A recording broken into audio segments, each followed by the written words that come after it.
Hi, I'm Rowena. I came on this cruise hoping to reconnect with my family.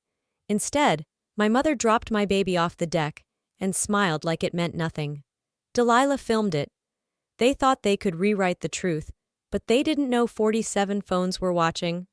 How does a family get there? How does it come to this? Have you ever felt like someone close to you was quietly setting you up to fail? Have you ever questioned if you were the only sane one in a room full of smiles? What time are you listening to this? And where in the world are you watching from? Drop it in the comments. I read everyone. The lights in the dining hall glinted off every polished fork and folded napkin, like the room had dressed itself for something it already knew I'd regret attending. I had fixed my hair 3 times before leaving the cabin. Tobias had smiled, gently squeezing my hand like he always did when he knew I was bracing for impact. He had no idea how deep I was bracing. Franklin stood at the head of the table, beaming as if this dinner were a family reunion and not a masquerade.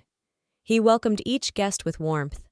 When he saw me, he gave me a genuine smile. Then I turned to Eudora, my mother, and got a nod so thin I might have imagined it.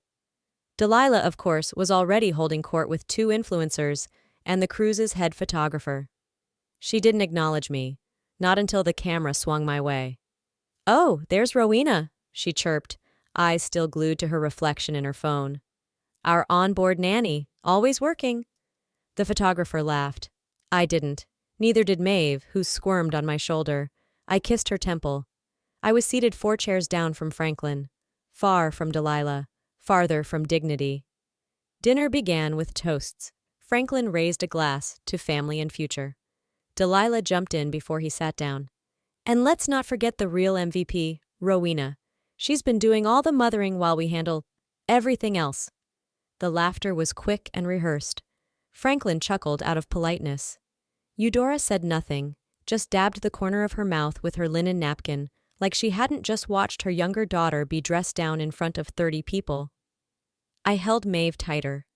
I wanted to speak, but my throat burned, and I couldn't remember how to swallow. Later, when most had moved to the terrace for drinks, a crew member passed me near the dessert table. "Your sister mentioned we should keep an eye out. She said you've had episodes since giving birth. Just holler if you need help." My skin went cold. My mouth opened, then shut. What would I even say? I walked back to the cabin alone. Tobias was already asleep, notes for his lecture scattered across the desk. I stood in the bathroom staring at my reflection, the harsh light making every flaw sharper. I didn't cry. I rarely did anymore. "This isn't a vacation," I whispered to the mirror. "This is a stage." Behind me, Maeve whimpered. I crossed the room and lifted her, pressing her warm cheek to mine. "I'll protect you," I murmured, rocking us both, "even if no one else will." Maeve didn't sleep, which meant neither did I. She fussed more than usual that morning. Nothing consoled her. When I lifted her from the crib, I felt the damp patch of spilled milk soaking through the sheet beneath her. The bottle I had left half full last night lay open and empty on the floor. The pacifier was missing. I found it hours later, under the bed, crusted with lint. Did I forget to secure the lid? Had I knocked it over? I blinked away the fog in my head. Something was off. Or I was. Delilah knocked as I was changing Maeve. She leaned against the doorframe with a casual smirk and a voice syrupy enough to drown in. "You look tired. Don't tell me little Maeve's keeping you up again. You know, sleep deprivation can mess with judgment, especially postpartum." I didn't answer. I wasn't going to. Eudora arrived minutes later, uninvited as usual, balancing a tray of tea like she was auditioning for Grace. Lavender and chamomile helps with anxious thoughts, and we were thinking, maybe just an hour to yourself today. You've been on edge. I can watch Maeve while you nap. My spine locked. "No."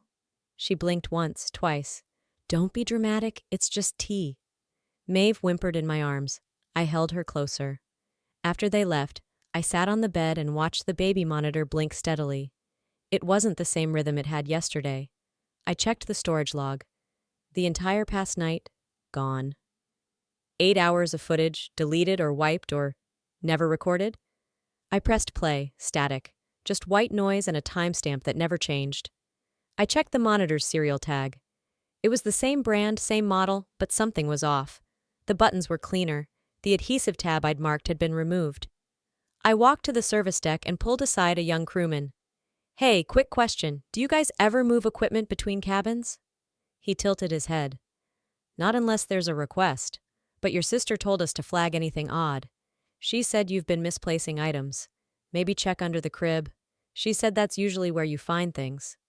My mouth went dry. This wasn't neglect. It was design. Someone had rearranged the narrative, turned incompetence into evidence, and I was the suspect. I went back to the cabin and checked everything. My notes, my feeding charts, even the bottles. Things had been moved, rearranged just enough to make me question myself, but only if I noticed. I wrote one sentence on a sticky note, folded it in quarters, and slid it beneath Maeve's mattress lining. "If something happens to me, she is innocent. Please believe her." Then I looked in the mirror again. "I'm not losing her," I said aloud. And this time I meant it. The lounge on the upper deck smelled like over-roasted espresso and money. Delilah was already seated, sipping something oat-based with a straw and smiling for the crew's PR team. Eudora sat beside her, legs crossed, sunglasses perched like a crown. Maeve and I entered just as the media assistant turned on a portable ring light. "Oh, perfect," Delilah chimed, barely glancing my way. "Here comes the baby, my baby." The words were soft, sweet, directed at the cameraman, not me. I opened my mouth to correct her, but the media team was already adjusting angles. One leaned in and asked, "Can we use your daughter in the background, Rowena? Delilah said she's been helping out while you—" "Recover? Recover?" Delilah gave a sympathetic little shrug. "You know how it is. New moms and hormones. I'm just here to make things easier." I held Maeve closer. She whimpered softly, like she understood. Franklin strolled in then, patting shoulders and making rounds like a godfather at a wedding. Delilah rose to greet him, planting a kiss on his cheek. "She's been thriving with me," Delilah said loudly, pointing toward Maeve without touching her. "Babies need routine, stability." He nodded, not looking at me. When I stepped forward to speak, Eudora reached out, lightly, politely, placing a hand on my forearm. "She's still delicate," she said, smiling. "Let her rest." I didn't respond. I walked out. Back in my room, I opened Instagram. The post hit like a slap. Delilah in a white linen dress, holding Maeve like a rental prop. Smiling like motherhood was something you could borrow and return. The caption read, "Temporary motherhood, permanent love. #momlife, #brand ambassador, #heart first." My name wasn't mentioned. Not once. The comments were worse. "You're a natural. That baby's lucky to have you." I closed the app, then opened it again. I stared at the screen until the text blurred. A knock pulled me back. I didn't answer. I called Tobias, straight to voicemail. My thumbs hovered over a message to Franklin. Something sharp, something begging, but I deleted it before I hit send. Maybe I did look unstable. Maybe that's what they'd spent months planting, so that by the time I screamed, no one would hear me. They'd all nod and say, "We knew it." Maeve stirred in her crib, and I rocked her gently, fingers trembling. She didn't deserve this version of family. Neither did I. A ping. New post from Delilah. Preview. How to co-parent with love and style. Full video tomorrow. I didn't shake. I didn't scream. I picked up my phone, and this time I sent the message. Something was wrong with the air. Not the temperature, just the way it settled on my skin. Heavy. Intentional. Maeve cried sharper than usual tonight, her tiny fists clenching and unclenching in frantic rhythm. My limbs felt slow, like I was underwater. No, like something was pressing against the inside of me, dimming things I needed to keep bright. I hadn't eaten, but I had drunk the water. The bottle had been left in my room, placed next to a folded towel. A small gesture, a motherly touch. Earlier, Eudora had smiled at me as she brushed invisible lint off my shoulder. "You need to stay hydrated, dear. You're under a lot of pressure." I should have known. By the time I tried to latch Maeve for feeding, my hands wouldn't cooperate.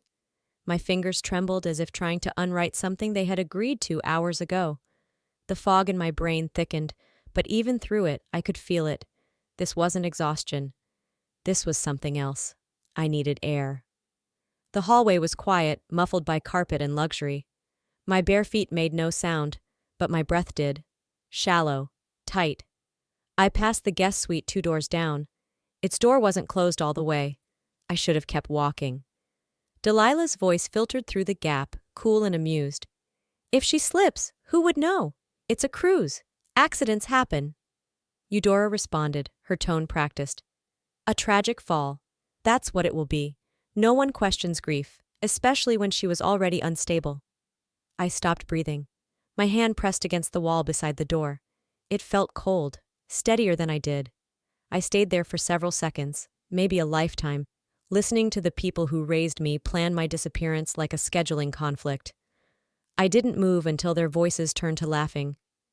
Back in my cabin, the overhead light flickered slightly. I didn't turn it off. I wrapped Maeve in a soft cotton blanket, tighter than usual. Her eyes searched mine as I whispered, "They won't touch you. Not again." I picked up my phone, opened the Notes app, and began typing. Names, times, words they'd said, the water bottle, the deleted footage, the night nurse who mysteriously stopped showing up, not for sympathy, for record. Then I turned on the voice memo app, pressed record, and laid the phone gently against the inside of a drawer. Just one more thing they wouldn't see coming. Maeve stirred.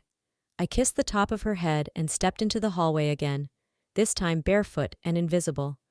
I slipped the phone under their door, screen still glowing red. One soft knock, then I walked away. "Now we listen," I whispered. Franklin's brunch toast wasn't supposed to draw blood, but it did. "To Maeve," he said, raising his glass. "The future of this family. Maybe the next to carry our legacy, if she's up for the job."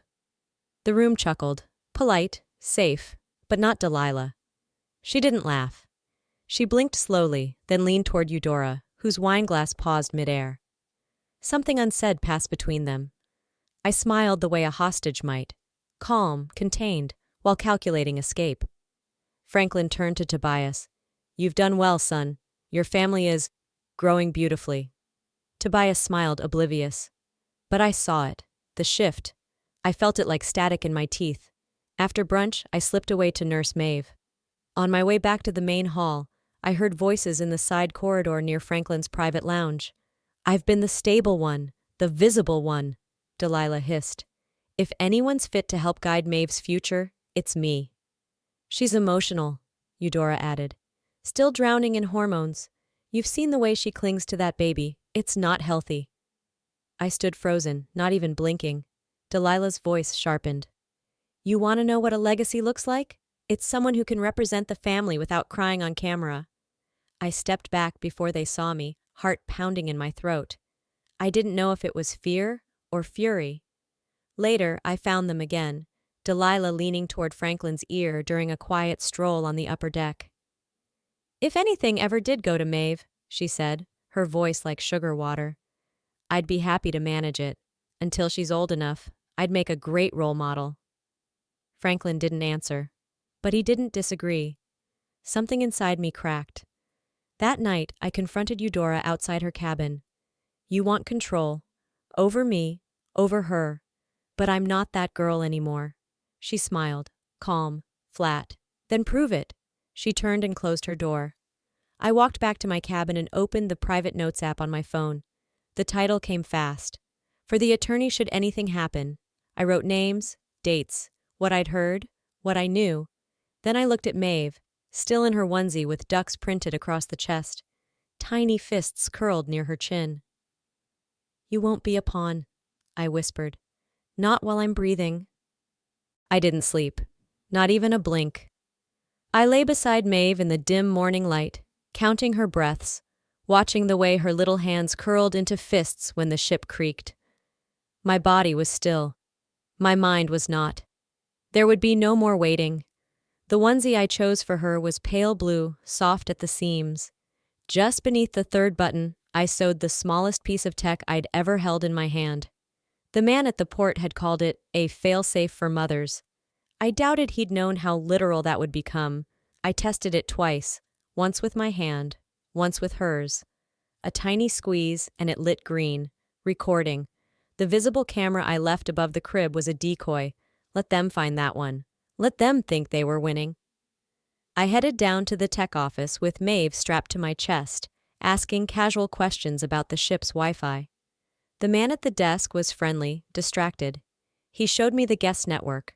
While he talked, I plugged my drive into the public terminal and uploaded every file: audio memos, screenshots, photos of the switched monitors, copies of the dinner seating plan, everything.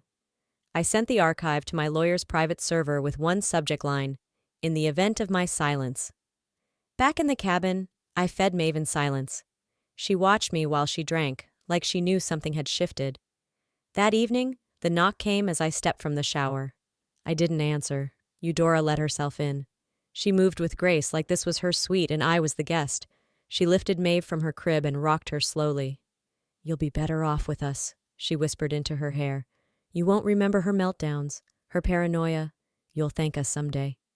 From the doorway, Delilah filmed, smiling, like this was the third take of a well-rehearsed reel. The button on Maeve's chest blinked once. Recording. I didn't interrupt them. I watched from the edge of the bathroom, towel still wrapped tight, fists clenched tighter. They stayed a few minutes longer, then they left. Later, I sat under the stars with a flash drive pressed between my fingers like a prayer bead. I didn't feel powerful, but I felt certain. "They just made their last move," I said to the sky. "Now it's my turn." The wind moved through my hair like breath held too long. The ocean stretched below us, and for once I didn't fear its depth. Dinner looked like a painting. Polished brass, white linen, strings playing soft Sinatra in the corner. People laughed with tight smiles and raised glasses they didn't finish. And I sat there, holding Maeve in my lap, like she was the only thing keeping me tethered to that chair. "You're looking sane tonight," Eudora said, loud enough for the couple next to her to hear. Her smile was wide, rehearsed. Delilah sipped her wine. "Let's hope she doesn't cry into the soup again." They laughed. I didn't. I stared at the flickering candle in the center of the table and wished I could melt into it. Tobias was missing, pulled away last minute for some meeting Franklin requested. He texted a quick, "Be back soon," I didn't believe. My back stiffened as I stood. "Fresh air," I muttered to no one in particular. I stepped onto the observation deck. The moon hung low, bloated and yellow, reflecting off the water like spilled oil. The breeze off the sea didn't calm me. It sharpened every thought. Eudora followed. Of course she did. "I just want to hold her," she said softly, stepping close. "One last time, for the photo." Delilah appeared behind her, phone already recording. "Just memories," she chirped. "Family keepsakes." I hesitated, then handed Maeve over. What happened next didn't feel real. It felt like the scene was already written. Eudora smiled at Maeve, rocked her once, then raised her, arms outstretched, and let go. The scream that ripped from me wasn't mine. It came from somewhere deeper. I lunged forward, too slow, too human. Maeve disappeared into the dark. Screams erupted. Chairs crashed behind us. I dropped to my knees, fingers clawing at the deck, breath gone. "She did it!" Delilah shrieked. "Rowena pushed her! I told you all she was unstable!" She turned the camera toward me, shaking, intentional. "Look at her, she snapped!" I couldn't move, couldn't speak, could only hear the static in my skull and the memory of Delilah's voice echoing. If she slips, who would know? Someone yelled for help. Crew members ran. The emergency alarm blared like a hurricane siren. I still didn't move. Then I heard it, a splash, followed by another. Tobias. He ran barefoot onto the deck, didn't stop, didn't hesitate, just dove into the sea like he'd been waiting for this moment. The seconds dragged like wet rope. Passengers crowded around. Someone sobbed. Another whispered, "Did you see that? Did you get it?" Then, like breath after drowning, I heard her. A cry, high and piercing. My daughter. Alive. A head surfaced, then two. Tobias holding Maeve above water, arms straining, face red with effort. People screamed. Someone started filming again. Delilah stood frozen. Eudora was gone. A passenger beside me whispered, "I think I caught the whole thing." And the deck went silent. I woke to the rhythmic beeping of a monitor and the weight of Maeve's tiny body curled into my chest. The infirmary was dim, sterile, and still. Tobias sat nearby, arms bandaged, his shirt damp from the rescue. He didn't speak. He didn't need to. His eyes were red, but his grip on my hand never loosened. Franklin stopped by with coffee neither of us drank. He didn't offer comfort, just silence. And strangely, I was grateful for that. No one dared say, "It'll be okay." Outside, something had shifted. Passengers gathered on the deck like they were waiting for a show. And in a way, they were.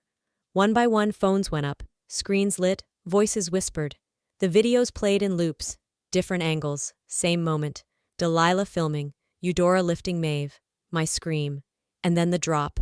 No cuts, no edits, just truth. The ship's security footage had gaps, but the passengers didn't. One woman, mid-40s, stepped forward. "I got the whole thing, sound and everything." A man in a linen shirt stepped up next. I remembered him from dinner, quiet, observant. He pulled out a press badge. "David Milner, I'm a journalist. I've been embedded on luxury cruises for an exposé on domestic manipulation within elite families. You all just handed me the final chapter." He gave the captain a USB drive. Unedited, time-stamped, verified. Delilah tried to delete her footage, but someone had already mirrored it onto 3 other phones. The passengers didn't cheer when Eudora and Delilah were handcuffed. They didn't clap. They just watched. Like justice, when it finally shows up, doesn't need applause. The captain announced a course change. Emergency docking in Nassau. Authorities were waiting. Back in our cabin, Maeve stirred and whimpered, then settled. Tobias lay on the floor beside the bed, still dressed, his hand on the blanket near her foot. An email came in from my lawyer. Subject line, "Backup complete, statement ready." I opened it, then closed it again. Instead, I leaned over the crib. Maeve's fingers found the chain around my neck and curled around the pendant. "We don't hide anymore," I whispered. "Not from them, not from the truth." The dock in Nassau was lined with officers and cameras. The air was thick, not just with heat, but with attention. Dozens of phones pointed like weapons, flashes blinking like confessionals. They escorted Eudora and Delilah off the ship first, wrists cuffed, hair undone, grace abandoned. I held Maeve tight against my chest as Franklin walked beside me, shielding us both from the wall of media. I didn't look left or right. I didn't blink when someone shouted, "Do you regret it?" Or when another added, "Was she ever really your daughter, Delilah?" We were taken to a private room. My lawyer was already waiting. I signed statements with a baby strapped to me. Tobias stood behind, silent, protective. Then the footage dropped. 47 videos, 47 angles. The footage showed everything. Maeve in Eudora's arms. My hands reaching, too late, my scream, and the drop. Delilah's camera, still running, caught her own voice whispering, "Got it," before the scream began. The hashtags ignited before the lawyers could. #Maeve Matters #. No more silence #. Believe mothers. Delilah's sponsorships dissolved overnight. Eudora's charity board held an emergency vote. She was removed in less than 24 hours. Public apologies flooded the news cycle. None of them were from her. I gave one interview. One. Calm, neutral. "I never wanted revenge," I said. "I just needed someone to believe me. Now they do." I declined all others. Tobias held Maeve every chance he got, whispering nonsense to her while scrolling news articles in the other hand. He didn't say much. He didn't need to. He'd jumped. Eudora accepted a deal. She didn't fight. Delilah tried, filed a countersuit, blamed stress, blamed me. The judge saw through it in minutes. I won full custody. Delilah was barred from contact. Eudora would never hold my daughter again. Franklin met us for lunch the day we received the court documents.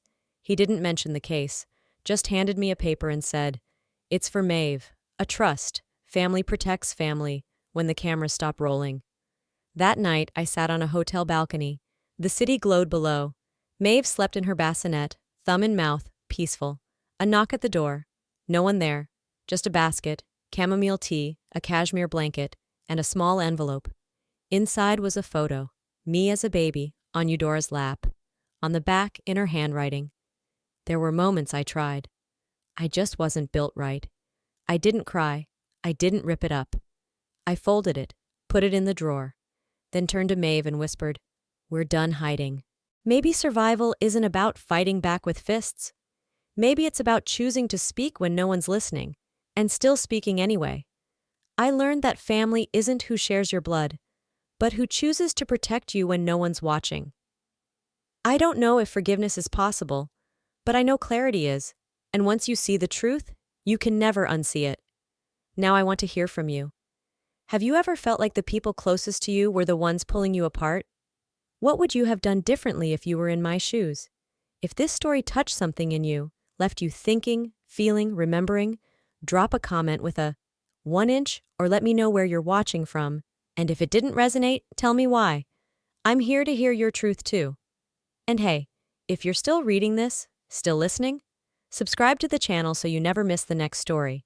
Because sometimes, all it takes is one voice to help someone feel less alone.